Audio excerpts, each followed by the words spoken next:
नमस्ते दोस्तों। आज के वीडियो में हम बात करने वाले हैं कैमटॉम सॉफ्टवेयर का उपयोग करके कैसे हम प्रोफेशनल कोटेशन बना सकते हैं। सबसे पहले हम जानेंगे कि कोटेशन का सही फॉर्मेट क्यों महत्वपूर्ण होता है। आजकल हर जगह कंपटीशन है, ऐसे में हमें भीड़ से कुछ अलग करना होगा, तभी हम अपनी अलग पहचान बना पाएंगे। देखिए, जब हमें क्लाइंट की इंक्वायरी आती है तब हो सकता है उसने और फोटोग्राफर से इंक्वायरी करी होगी। ऐसे में आपको क्लाइंट को कुछ अलग स्मार्ट वर्क दिखाना होगा, तभी वह आपके साथ ऑर्डर कंफर्म करेगा। मान लीजिए क्लाइंट के पास दो फोटोग्राफर्स का कोटेशन है। उनको मिला हुआ कोटेशन जो कुछ 8-10 लाइन में लिखा हुआ है और आपने कैमटॉम से एक प्रॉपर फॉर्मेट में पूरी डिटेल के साथ कोटेशन भेजा है, तो 99% क्लाइंट आपको ही ऑर्डर देगा, क्योंकि उसने आपके कोटेशन से आपके प्रोफेशनलिटी का अनुमान लगा लिया है। इसलिए सही कोटेशन का फॉर्मेट होना भी ज़रूरी है। चलो, अब हम कैमटॉम में आसानी से एक प्रॉपर कोटेशन कैसे बनाते हैं ये देखेंगे।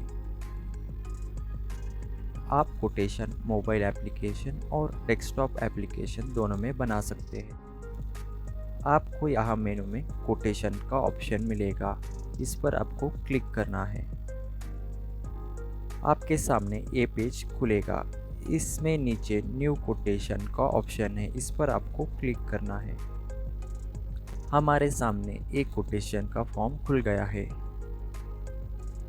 यहाँ पर एक कोटेशन का नंबर है, उसके बाद है कोटेशन की तारीख, उसके बाद है कोटेशन की वैलिडिटी। यहाँ पर एक कोटेशन किस तारीख तक वैलिड है ये आपको सेलेक्ट करना है।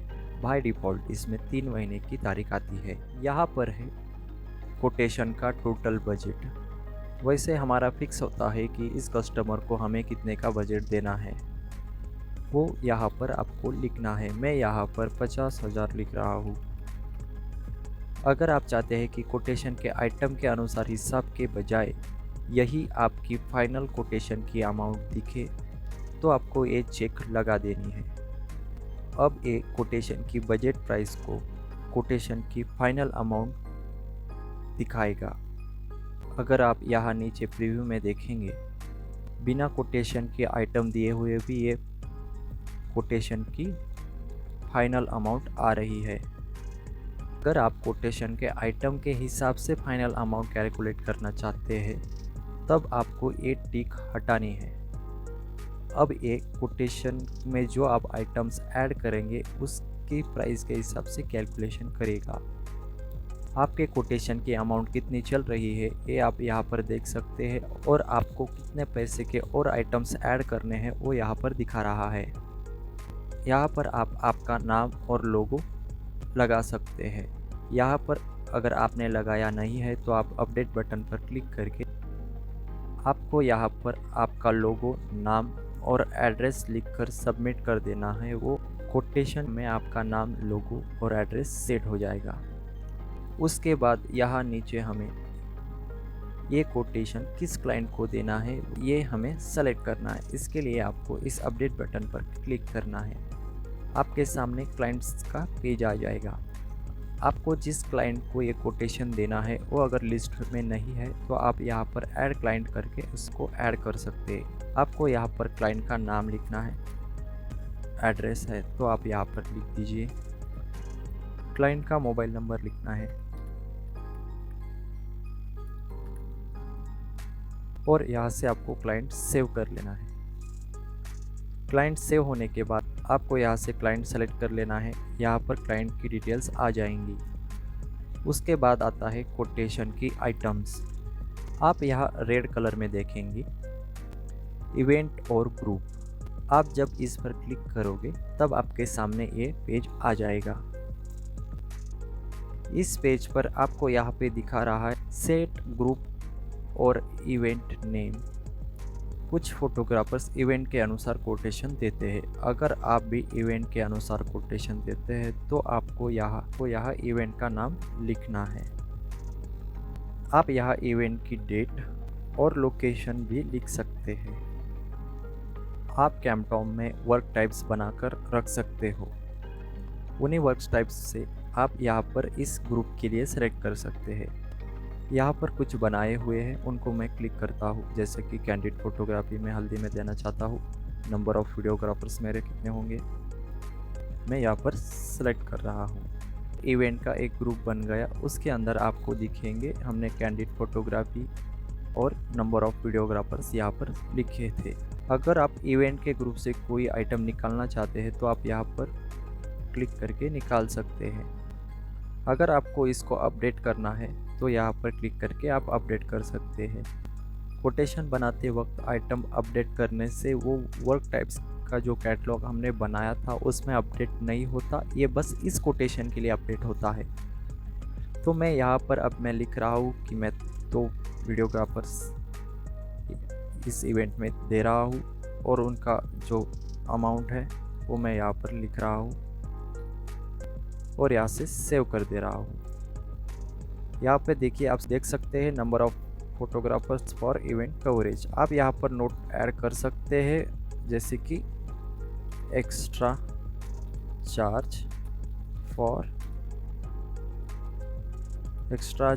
आफ्टर 3 आवर्स आप यहाँ पर लिखकर सेव कर सकते हैं। अब कुछ डिलीवरेबल्स के आइटम्स होते हैं, जैसे कि DVD set, pen drive, ETC जो चीज़ें होती है। हमने कुछ यहाँ पर आइटम्स ऐड कर ली है डिलीवरेबल्स में, जैसे कि पेन ड्राइव, डीवीडी और पेन ड्राइव सेट हम क्या दे रहे हैं, फ़ोटो बुक का एल्बम दे रहे हैं, करिश्मा एल्बम हम दे रहे हैं, ये सब हमने यहाँ पे लिख लिया। अब आप देख रहे हैं हमारा जो बजट का जो फाइनल अमाउंट है वो हमने टिक नहीं किया है, इसलिए यहाँ पर देखिए हमने टोटल बजट जो लिखा था वो दिख रहा है। उसके बाद यहाँ पर दिख रहा है टोटल अमाउंट, यानी कि अब हमारा कोटेशन कितने अमाउंट का चल रहा है। अभी हमें और इतने अमाउंट के आइटम्स ऐड करने हैं, मगर आपको कोटेशन के आइटम के हिसाब से कैलकुलेशन नहीं करना, बजट के अमाउंट ही आपकी फाइनल अमाउंट हो तो आप यहाँ पर क्लिक करेंगे तो आप देखेंगे अभी हमारा टोटल अमाउंट आ गया है 50,000। अगर हम इसको निकाल देते हैं तो देखिए हमारा ये आइटम के साथ कैलकुलेशन होकर यहाँ पर आ रहा है। जब आप बजट को कोटेशन की फाइनल अमाउंट बना देते हैं, उसके बाद अगर आप चाहते हैं कि यहाँ पर जो कुछ आइटम्स की प्राइस लिखी हुई आ रही है वो ना आए, तो आपको यहाँ पर कोटेशन के आइटम्स को आपको 0 रखना है। अगर आप कोटेशन आइटम की अमाउंट 0 रखते हैं तो ये पीडीएफ में नहीं आता है, अमाउंट निकल जाती है। अगर आप कुछ आइटम्स का प्राइस दिखाना चाहते हैं तो वहाँ पर प्राइस आप लिख सकते हैं, अगर नहीं दिखाना चाहते तो आप यहाँ पर 0 रखकर वो कोटेशन से हटा सकते हैं। उसके बाद है टैक्स और मिसलेनियस। अगर आप जीएसटी लेते हैं तो आपको यहाँ पर जीएसटी परसेंटेज में लिखना है। अगर आप कस्टमर को कुछ डिस्काउंट देना चाहते हैं तो आप यहाँ पर डिस्काउंट भी लिख सकते हैं।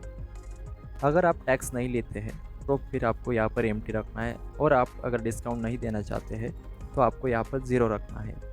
तो ये कोटेशन के पीडीएफ में नहीं आएगा। अगर यहाँ पर कुछ अमाउंट लिखते हैं तो एक कोटेशन की पीडीएफ में आएगा। अभी हमने टैक्स और मिसलेनियस देखा। उसके बाद है टर्म्स एंड कंडीशन। अगर आपकी कुछ टर्म्स एंड कंडीशंस है वो आप यहाँ पर बनाकर रख सकते हैं।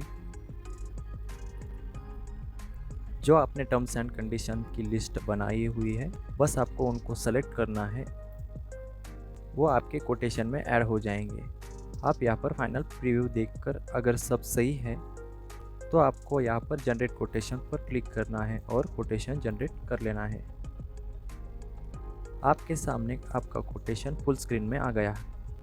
अगर आपको कोटेशन तुरंत कस्टमर को शेयर करना है तो यहाँ पर क्लिक करके आप कोटेशन शेयर कर सकते हैं, और यहाँ से आप कोटेशन का प्रिंट भी निकाल सकते हैं। हम जैसे ही कोटेशन से बैक आते हैं, हमको यहाँ पर हमारे बनाए हुए कोटेशन की लिस्ट मिल जाती है। जब आप किसी कोटेशन पर क्लिक करते हैं उसके बाद आपको बहुत सारे ऑप्शंस मिल जाते हैं। यहाँ से कोटेशन अपडेट होता है। आप यहाँ पर क्लिक करके कोटेशन अपडेट कर सकते हैं। अगर आपको कोटेशन डिलीट करना है तो आप यहाँ से कोटेशन डिलीट कर सकते हैं।